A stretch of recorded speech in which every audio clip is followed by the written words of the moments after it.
வணக்கம். நீண்ட காலத்துக்கு அப்புறம் தமிழ்நாடு கர்நாடகா இடையே காவிரி நதிநீர் பிரச்சனை மறுபடியும் தலை தூக்கியிருக்கு.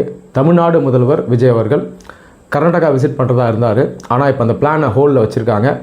விசிட் பண்ணுவாரா இல்லை ஆல் டுகெதர் கேன்சல் ஆயிருமா அப்படின்றத நம்ம வெயிட் பண்ணி தான் பார்க்கணும். இதற்கிடையில் CWMA Kaveri water management authority Karnataka ஸ்டேட்டுக்கு டைரக்ஷன் கொடுத்துருந்தாங்க. நீங்கள் தமிழ்நாட்டுக்கு நீரை திறந்து விடணும் அப்படின்னு சொல்லியிருந்தாங்க. ஆனால் கர்நாடகா என்ன சொல்லிட்டு வந்தாங்கன்னா, இல்லை எங்களுக்கு நீர் கொடுக்கறது கஷ்டம், எங்களுக்கே வறட்சி நிலை இருக்குது, ஸோ தமிழ்நாடோட இப்போ எங்களால் ஷேர் பண்ண முடியாது அப்படின்னு அவங்க சொல்லியிருந்தாங்க.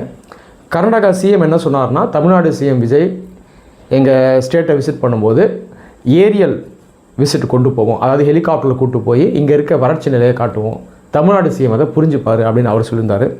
இங்கே இருக்க நிறைய பேர் என்ன சொல்கிறாங்கன்னா, அப்படி கூட்டிகிட்டு போய் நீங்கள் அவரை காட்டினீங்கன்னா திரும்ப கர்நாடகா சிஎம் தமிழ்நாட்டுக்கு வந்து டெல்டா மாநிலங்களில் அவர் ஏரியல் விசிட் போய் பார்க்கணும், அப்போ தான் தமிழ்நாட்டில் இருக்க நிலை தெரியும், இங்கே இருக்க பிரச்சனை அவங்களுக்கு தெரியும் அப்படின்னு இங்கே இருக்கவங்க சொல்கிறாங்க. ஸோ இதுதான் நிலை. இந்த நதிநீர் பிரச்சனையை தாண்டி மேகதாது டேம் இஷ்யூ இதுவும் இப்போ பேசப்படுது. பல ஆண்டுகளாக கர்நாடகா பெங்களூருனுடைய வாட்டர் நீட்ஸ்க்காக ஒரு புதிய டேம் எங்களுக்கு தேவை, அதை கட்ட போகிறோம் அப்படின்னு சொல்லிட்டு வராங்க.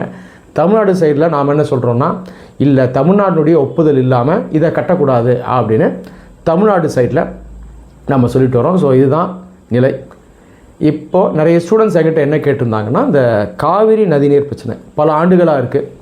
சட்ட ரீதியாக பல விஷயங்களை நாங்கள் பார்க்குறோம். காவிரி வாட்டர் ட்ரிபியூனல் இருக்குது, ஆர்டிகல் 262 இருக்குது, இதெல்லாம் நாங்கள் ரெகுலராக ஃபாலோ பண்ணிட்டு வரோம். சுப்ரீம் கோர்ட்டை நாடி ஸ்டேட்ஸ் போயிருக்காங்க. ஆனால் இந்த பிரச்சனைக்கு முதற்கண் காரணம் என்ன, எந்த சைடில் தவறு இருக்குது, தமிழ்நாடு மேலேயா கர்நாடகா மேலேயா, இல்லை ரெண்டு சைட்லேயும் பிரச்சனை இருக்கா, இதை டிஸ்கஸ் பண்ணுங்கள் அப்படின்னு சொல்லியிருந்தாங்க. ஒரு நல்ல கேள்வி. இதுதான் நம்ம டிஸ்கஸ் பண்ண போகிறோம்.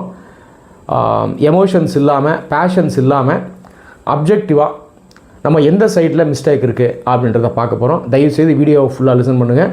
உங்களுக்குன்னு பெர்சனல் ஒப்பீனியன் இருந்தாலும், சப்ஜெக்டிவ் வியூஸ் இருந்தாலும் நீங்கள் இந்த வீடியோவை லிசன் பண்ணுங்கள். உங்களுடைய கருத்துக்களை வீடியோடைய கமெண்ட்டில் பதிவு பண்ணுங்கள், நான் பார்க்குறேன். சரி, இந்த ரிவர் டிஸ்பியூட்டை பற்றி நம்ம அனலைஸ் பண்ணுறதுக்கு முன்னாடி தமிழ்நாடு கர்நாடகா சம்பந்தம் சில பேசிக் ஃபேக்ட்ஸை நம்ம தெரிஞ்சுக்கணும்.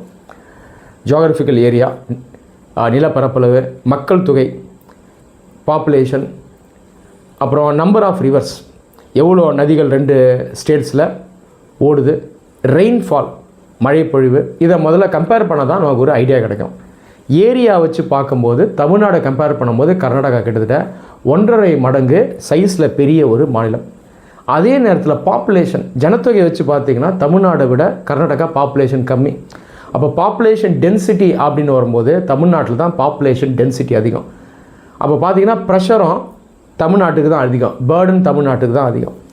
அடுத்து ரெயின்ஃபால் வச்சு பார்த்திங்கன்னா, பெர் யூனிட் ரெயின்ஃபால் வச்சு பார்த்திங்கன்னா பெருசாக டிஃப்ரென்ஸ் இல்லை தமிழ்நாட்டுக்கும் கர்நாடகாவுக்கும்.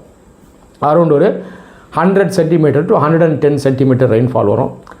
ஆனால் கர்நாடகாவுடைய ரெயின்ஃபால் ரெஜிம் நீங்கள் பார்த்தீங்கன்னா மெயினாக சவுத் வெஸ்ட் மான்சூன் மூலமாக தான் அவங்களுக்கு நீர் கிடைக்கிது. ஆனால் தமிழ்நாடு பொறுத்த வரைக்கும் நமக்கு south west monsoon, north east monsoon, ரெண்டு சீசன்ஸில் தான் தமிழ்நாட்டுக்கு மழை பொழிவு வருது. ஆனால் ஓவரால் ரெயின்ஃபால் பார்த்திங்கன்னா கிட்டத்தட்ட சேம் தான். அடுத்து ரிவர்ஸ், நதிகளை வச்சு பார்த்தோம்னா தமிழ்நாடை கம்பேர் பண்ணும்போது கர்நாடகாவில் தான் பெரிய நதிகள்லாம் இருக்குது. காவிரியை தாண்டி கிருஷ்ணா, துங்கபத்ரா, இந்த நதிகள்லாம் கர்நாடகாவில் தான் ஓடுது. அப்போ ஓவரால் அட்வான்டேஜ் யாருக்கு இருக்குது, டிஃப்ரெண்ட் ஃபேக்டர்ஸை வச்சு பார்த்திங்கன்னா நதிநீரை வச்சு பார்க்கும்போது கண்டிப்பாக கர்நாடகாவுக்கு தான் இருக்குது. நம்ம இதை ஏற்றுக்கணும். ஒருவேளை கர்நாடகா இடத்துல தமிழ்நாடு இருந்தாலும் இதுதான் உண்மை, அப்படி இருந்தாலும் நான் இதை தான் சொல்லுவேன். ஸோ இதை நம்ம முதல்ல உணரணும். சரி, இப்படி இருக்கும்பொழுது இப்போ இருக்க பிரச்சனை இதை நம்ம எப்படி பார்க்குறது? இப்போ நான் சொன்னதெல்லாம் வந்து ஹிஸ்டாரிக்கல் ஃபேக்ட்ஸ். பாப்புலேஷன் மட்டும் அதுக்கப்புறம் அதிகமாக இருக்கும். ஆனால் ஹிஸ்டாரிக்கலாக பார்த்தோம்னா இதுதான் நிலை. ஆனால் கடந்த பல வருடங்களாக இந்த ரெண்டு ஸ்டேட்ஸ்னுடைய இந்த economic development, urban development, agriculture இதெல்லாம் நம்ம வச்சு பார்க்கும்போது இந்த ரெண்டு ஸ்டேட்ஸுமே சில மிஸ்டேக்ஸாக பண்ணியிருக்காங்க. இதுதான் உண்மை. ரெண்டு சைட்லேயும் தவறுகள் இருக்குது. அது என்ன அப்படிங்கிறத நான் சொல்கிறேன். முதல்ல கர்நாடகா சைடில் நம்ம பார்த்துருவோம். கர்நாடகாவுடைய மெயின் கன்சர்ன் என்னவாக இருக்குன்னா, பெங்களூருடைய வாட்டர் நீட்ஸாக தான் இருக்குது, அந்த சிட்டியினுடைய நீர் தேவை. ஆனால் கர்நாடகாவுடைய அந்த டெவலப்மெண்ட் மாடல் நம்ம பார்த்தோம் அப்படின்னா, கர்நாடகா பெரிய மாநிலம், நான் ஏற்கனவே சொன்னேன், தமிழ்நாடு மாதிரி 1.5 மடங்கு பெருசு. ஆனால் டெவலப்மெண்ட்டை மெயினாக எங்கே ஃபோக்கஸ் பண்ணுறாங்கன்னா சதர்ன் ரீஜனில் தான் ஃபோக்கஸ் பண்ணுறாங்க. மெயினாக பெங்களூரு டிஸ்ட்ரிக்ட், மைசூரு டிஸ்ட்ரிக்ட், இங்கே பார்த்தீங்கன்னா நிறைய கம்பெனிஸ் இருக்கும், ஐடி கம்பெனிஸ் இருக்கும், எலக்ட்ரானிக் கம்பெனிஸ் இருக்கும், நிறைய பேங்க்ஸ் இருக்கும். ஆனால் இவங்க வந்து கர்நாடகாவுடைய நார்த் நோக்கி டெவலப்மெண்ட்டை பெருசாக கொண்டு போகல. கர்நாடகாவுடைய நார்தர்ன் டிஸ்ட்ரிக்ஸ் நீங்கள் பார்த்தீங்கன்னா எக்கனாமிக்காக பேக்வேர்டாக தான் இருக்குது, இன்றைக்கும் ரிலேட்டிவாக பேக்வேர்டாக இருக்குது. இதனால் என்ன ஆகுதுன்னா பாப்புலேஷன் வந்து சவுத்தை நோக்கி மூவ் ஆகிட்டே வராங்க. பெங்களூருடைய மெட்ரோபாலிட்டன் பாப்புலேஷன் சைஸ் பார்த்தீங்கன்னா கிட்டத்தட்ட 1.5 கோடி, 1.5 crore. இது சென்னையோடு நம்ம கம்பேர் பண்ணோம் அப்படின்னா அதிகம். சென்னை அப்ராக்சிமேட்டாக 1.2 crore வரும் ஒட்டுமொத்த மெட்ரோபாலிட்டன் ஏரியா, மெயின் சிட்டியை தாண்டி ஒட்டுமொத்தமாக. இப்போ பார்த்தீங்கன்னா தொடர்ந்து பெங்களூருடைய பாப்புலேஷன் அதிகமாகிட்டே வருது. நீங்கள் பெங்களூர் பொறுத்த வரைக்கும் அங்கே அட்வான்டேஜஸும் இருக்குது, டிஸ்அட்வான்டேஜஸும் இருக்குது. அது ஒரு பிளாட்டிவ், உயரம் அதிகம், கிளைமேட் நல்லாயிருக்கும். அதே நேரத்தில் டிரான்ஸ்போர்ட் நெட்வொர்க்னு வரும்போது அவங்களுக்கு வீக்னஸ் இருக்குது. இப்போ சென்னையில் இருக்கிற மாதிரி, மும்பையில் இருக்கிற மாதிரி, கல்கட்டாவில் இருக்கிற மாதிரி இந்த இஎம்யூ லோக்கல் ட்ரெயின் நெட்வொர்க் இருக்காது. அப்போ நீங்கள் பெங்களூரில் வந்து வேலை செய்யணும் அப்படின்னா நீங்கள் ஓரளவுக்கு தூரத்தில் இருந்தெல்லாம் வர முடியாது. ஏன்னா ட்ரெயின் ஃபெசிலிட்டி இல்லை, வேகமாக வர முடியாது. அப்போ பெங்களூர்லேயே நீங்கள் செட்டில் ஆகணும். புரியுதா உங்களுக்கு?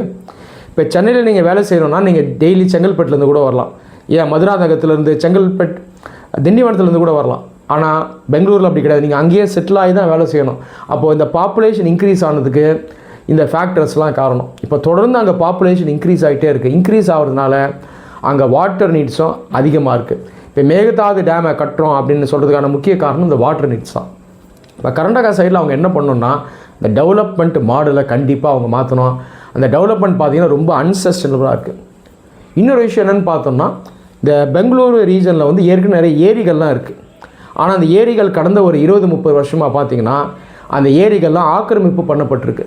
அப்போ ஏற்கனவே இருக்கக்கூடிய நீர்வளம் பார்த்திங்கன்னா அங்கே இல்லாமல் இருக்குது. இதனால் ஃபோர்ஸபுளாக காவிரி ஆற்றை நம்பி இருக்க வேண்டிய ஒரு நிலை வந்து கர்நாடகா மாநிலத்துக்கு ஏற்படுது. இது அவங்க செய்யக்கூடிய ஒரு பெரிய தவறு. அடுத்து பேடி கல்டிவேஷன், இந்த அரிசி இருக்குது இல்லையா, இந்த அரிசி அப்படிங்கிற கிராப்பை வந்து தமிழ்நாடு, கர்நாடகா 2 பேருமே நம்ம க்ரோ பண்ணுறோம். ஹிஸ்டாரிக்கலாக முதல்ல ஆரம்பித்தது தமிழ்நாடு தான். அதே போல் பரப்பளவு இதுலேயும் வந்து தமிழ்நாடு தான் பேடி கல்டிவேஷன் அதிகம். ஆனால் அதுக்கப்புறம் என்ன ஆகுதுன்னா கர்நாடகாவும் தமிழ்நாடோடு சேர்த்து கம்பீட் பண்ண ஆரம்பிக்கிறாங்க, போட்டி போட ஆரம்பிக்கிறாங்க. இந்த சதர்ன் டிஸ்ட்ரிக்ஸ் இருக்குது பார்த்தீங்களா, மாண்டியா, சாம்ராஜ் நகர், அப்புறம் மைசூரு, இங்கெல்லாமும் அந்த ரைஸ் கல்டிவேஷன் வருது. நான் வந்து ஒட்டுமொத்தமாக அந்த சதர்ன் பெல்ட்டு சொல்கிறேன். இப்போ தமிழ்நாடு, கர்நாடகா தொடர்ந்து பல ஆண்டுகளாக இந்த ரைஸ் கல்டிவேஷனில் கம்பீட் பண்ணிகிட்டே வராங்க. ஸோ இந்த ரைஸ் கல்டிவேஷன் அப்படின்னு பார்க்கும்போது 2 பேர் மேலேயும் மிஸ்டேக் இருக்குது. ரைஸ் கண்டிப்பாக தேவை தான், விவசாயிகளுக்கு நம்ம முக்கியத்துவம் கொடுக்கணும்.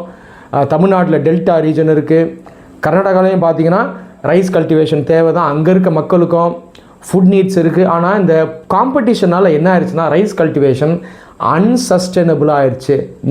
நாங்கள் போட்டி போட்டு ரைஸ் கல்டிவேட் பண்ணுவோம் அப்படின்னு ரைஸ் கல்டிவேஷனை 2 ஸ்டேட்டுமே நம்ம இன்க்ரீஸ் பண்ணியிருக்கோம். ஸோ இந்த மிஸ்டேக்கை 2 ஸ்டேட்டும் காமனாக பண்ணுறோம். இப்போ இதில் என்ன ஆயிடுது அப்படின்னு பாருங்கள். இந்த ரைஸ் வந்து அதிகமாக வாட்டரை வந்து யூஸ் பண்ணக்கூடிய ஒரு கிராப். எப்பயுமே வாட்டர் வந்து ஸ்டேக்னண்ட்டாக இருக்கும். ஆனால் கடந்த ஒரு 2000-3000 வருஷமாக 2 ஸ்டேட்டுமே வந்து மில்லட்ஸ் தான் கல்டிவேட் பண்ணியிருக்கோம். இந்த சிறுதானியங்கள் கல்டிவேட் பண்ணியிருக்கோம். சிறுதானியங்களில் நிறைய பலன்கள் இருக்குது. தண்ணீரை ரொம்ப யூஸ் பண்ணாது, அது வந்து உடலுக்கும் நல்லது, ஹெல்த் பாயிண்ட் ஆஃப் வியூலேயும் நல்லது. சஸ்டைனபிள் அக்ரிகல்ச்சர் நம்ம மில்லட்ஸ் மூலமாக பண்ணலாம். இப்போ நம்ம ஃப்யூச்சரில் என்ன பண்ணோம்னா 2 ஸ்டேட்டுமே இந்த ரைஸ் கல்டிவேஷன், அதாவது பேடி கல்டிவேஷனை கொஞ்சம் குறைச்சிட்டு அதுக்கு பதிலாக நம்ம மில்லட் கல்டிவேஷனை கொண்டு போகலாம். நிறைய எக்ஸ்பர்ட்ஸ் என்ன சொல்கிறாங்கன்னா ரொம்பலாம் குறைக்க வேணாம், ஒரு 5% அல்லது ஒரு 10% குறைச்சாலே நம்ம நிறைய நீரை சேமிக்கலாம். கர்நாடகாவும் சேமிக்கலாம், தமிழ்நாடும் சேமிக்கலாம். இந்த காவிரி ரிவர் டிஸ்பியூட்டு இதுக்கப்புறம் இருக்காது அப்படின்னு நிறைய எக்ஸ்பர்ட்ஸ் சொல்கிறாங்க, எவிடன்ஸோடு சொல்கிறாங்க, ஆர்டிகல்ஸ்லாம் இருக்குது. வேணும்னா நீங்களே இதை எடுத்து படித்து பார்க்கலாம். அப்போ இந்த அன்சஸ்டைனபிள் ரைஸ் கல்டிவேஷனை இந்த 2 ஸ்டேட்ஸும் கம்மி பண்ணணும். ரைஸ் கல்டிவேஷன் வரும்போது கர்நாடகாவை விட தமிழ்நாட்டில் தான் நம்ம அதிகமாக ரைஸ் கல்டிவேஷன் பண்ணுறோம். நம்மள 3 சீசன் இருக்குது, குருவை, சம்பா, தாளடின்னு 3 சீசன் இருக்குது. அதனால் தமிழ்நாட்டுக்கும் வேறு வழி இல்லை, கர்நாடகா நீரை கொடுத்தா தான் இந்த ரைஸை நம்மளால் கல்டிவேட் பண்ண முடியும். இதில் பிரச்சனை என்னென்னு பார்த்தீங்கன்னா இந்த அரசியல்வாதிகள் இருக்காங்க இல்லையா, ஜென்ரலாக சொல்கிறேன், இதை வந்து ஓப்பனாக பேச முடியாது. இந்த ஃபார்மர்ஸ் வந்து அவங்களுக்கு ஒரு பெரிய ஓட் பேங்க். எடுத்த உடனே நமக்கு இந்த மாதிரி ஒரு மாற்றத்தை கொண்டு வரணும், மில்லட் கல்டிவேஷனுக்கு போயிடலாம் அப்படின்னு சொன்னால் அது வந்து விவசாயிகள் ஏற்றுக்க மாட்டாங்க. அதனால் அவங்களுக்கு ஒரு நிர்பந்தம் இருக்குது. ஸோ ஒரு ஓட் பேங்க் இருக்குது ஹெவியாக, ஓப்பனாக பேச முடியாது. அதே நேரத்தில் இதை தொடர்ந்து நம்ம போக விட்டோம் அப்படின்னா கண்டிப்பாக ஒரு பெரிய பிரச்சனை இதில் இருக்குது. அப்போ 2 ஸ்டேட்ஸுமே இதில் நடவடிக்கைகள் எடுக்கணும். அடுத்து தமிழ்நாடு சைடில் நாம் மெயினாக பண்ணக்கூடிய ஒரு மிஸ்டேக் இருக்குது. அது என்னென்னா நீர் எப்போல்லாம் அதிகம் கிடைக்குதோ நம்ம வந்து அதை சேகரிக்கிறது கிடையாது. இப்போ நிறைய பேர் என்ன சொல்கிறாங்கன்னா, இந்த டெல்டா ரீஜன் வந்து பிளைன் ரீஜன், சமவெளி, பெரிய டேமெல்லாம் கட்ட முடியாது அப்படின்னு சொல்கிறாங்க. அது உண்மை தான். அதே நேரத்தில் சின்ன சின்ன செக் டேமை கட்டலாம். இந்த செக் டேமை கட்டலாம் அப்படின்ற பிளான் வந்து ரொம்ப காலமாகவே தமிழ்நாட்டில் இருக்குது. ஆனால் அது எஃபிஷியண்ட்டாக பண்ணியிருக்கோமா அப்படின்னு பார்த்தீங்கன்னா நம்ம அதை பண்ணுறதில்ல. அதே நேரத்தில் நிறையா தண்ணீரை சேமித்து வைக்கக்கூடாது. அந்த நேச்சுரல் ஃப்ளோ இருக்கணும். அந்த நீர் பார்த்திங்கன்னா கடலில் போய் சேரணும். அப்போ தான் அந்த டெல்டா தொடர்ந்து மெயின்டைன் ஆகும். அது பேர் ஹைட்ராலஜிக்கல் ட்ரைனேஜ்னு சொல்லுவாங்க இங்கிலீஷில். அந்த ட்ரைனேஜ் பேட்டர்னை மாத்திர மாதிரி எதுவும் செய்யக்கூடாது. அப்போ டேம்ஸ் கட்டினாலும் சின்ன டேமாக கட்டணும். அதில் நிறைய நீரை சேமித்து வைக்கக்கூடாது. அதே நேரத்தில் முடிஞ்ச வரைக்கும் சேகரித்து வைக்கணும். ஸோ இந்த மாதிரி ஒரு பாதையில் தமிழ்நாடு ஃப்யூச்சரில் போகணும். அது இல்லாமல் தமிழ்நாடு சைடில் ஒரு பெரிய ஒரு மோசமான விஷயம் ரொம்ப காலமாக நடக்குது. நம்ம நிறைய பேர் அதை பேசுகிறதுல நம்ம ஒத்துக்கிறதும் இல்லை. அது என்னென்னு பார்த்தீங்கன்னா, ஆற்று மணல் திருட்டு. நீங்கள் இந்த செக் டேமில் சேவ் பண்ணுற தண்ணியை காட்டிலும் இந்த நீரை எப்படி சேமிக்கலாம் அப்படின்னா, மண் இருக்குது இல்லையா, அந்த ஆற்று படுக்கையில் அந்த மண் தான் அதிகமாக சேமிக்கும்.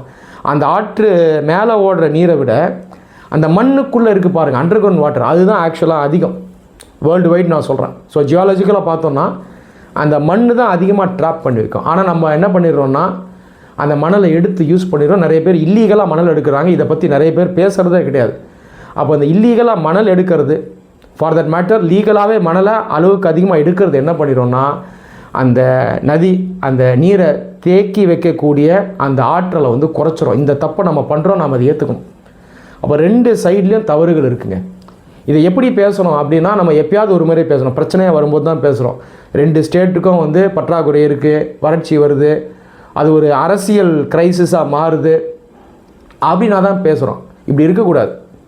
நம்ம வந்து இதை தொடர்ந்து பேசணும். இது யார் பேசணும்னா, ரெண்டு ஸ்டேட்டில் இருக்க மக்களும் பேசணும், விவசாயிகள் பேசணும், எக்ஸ்பர்ட்ஸ் பேசணும், மெயினாக அக்ரிகல்ச்சர் எக்ஸ்பர்ட்ஸ் பேசணும். அதை தாண்டி அரசியல்வாதிகளும் சேர்ந்து பேசணும். ஓட் பேங்க் அப்படின்றது முக்கியம்தான். அதே நேரத்தில் லாங் டேர்முக்கு ரெண்டு ஸ்டேட்ஸ்க்கும் ஜஸ்டிஸ் வேணும், நியாயம் வேணும், மக்கள் நல்லா இருக்கணும், விவசாயிகள் நல்லா இருக்கணும். அவங்க நல்லா இருந்தால் தான் நாம் நல்லா இருக்க முடியும். இயற்கையை நம்ம பாதுகாக்கணும். இயற்கைக்கு எதிராகவும் நம்ம எதுவும் செஞ்சிடக்கூடாது. அந்த அடிப்படையில் ரெண்டு ஸ்டேட்டில் இருக்க ஸ்டேக் ஹோல்டர்ஸும் தொடர்ந்து பேசணும், டிஸ்கஸ் பண்ணணும். ஓட் பேங்க் பாலிட்டிக்ஸை தாண்டி ரெண்டு சைடும் நம்ம எப்போ டெமோக்ராட்டிக்காக டிஸ்கஸ் பண்ணி நம்ம ஒரு நல்ல மாற்றத்தை கொண்டு வரோமோ, அப்போ தான் இந்த காவிரி நதிநீர் பிரச்சனைக்கு ஒரு நிரந்தர தீர்வை எடுத்துகிட்டு வர முடியும். அப்போ சட்டத்தின் தீர்வு வேணாமான்னு நீங்கள் கேட்கலாம். சட்டமும் முக்கியம்தான். ரெண்டு சைடில் யார் மிஸ்டேக் பண்ணாலும் நீதிமன்றத்தை நாடி போடலாம், கண்டிப்பாக போகணும். ஸோ நீதிமன்றம் மூலமாகவும் நம்ம நீதியை வாங்கணும், வேண்டான்னு நான் சொல்லலை. அதே நேரத்தில் நம்ம தொடர்ந்து வாழ்ந்து தான் ஆகணும். நம்மலாம் வரதுக்கு முன்னாடி இருந்தால் இந்த காவிரி நதி ஓடுது இல்லையா. நீங்கள் யூரோப் எடுத்துட்டிங்கன்னா, யூரோப்பியன் கண்ட்ரிஸ் வந்து நிறைய நதிகளை அவங்க ஷேர் பண்ணுவாங்க. யூரோப்பியன் கண்ட்ரிஸ் மாதிரி ஒருத்தர் சண்டை போட்டு செத்தவங்க வரலாறுல யாருமே கிடையாது.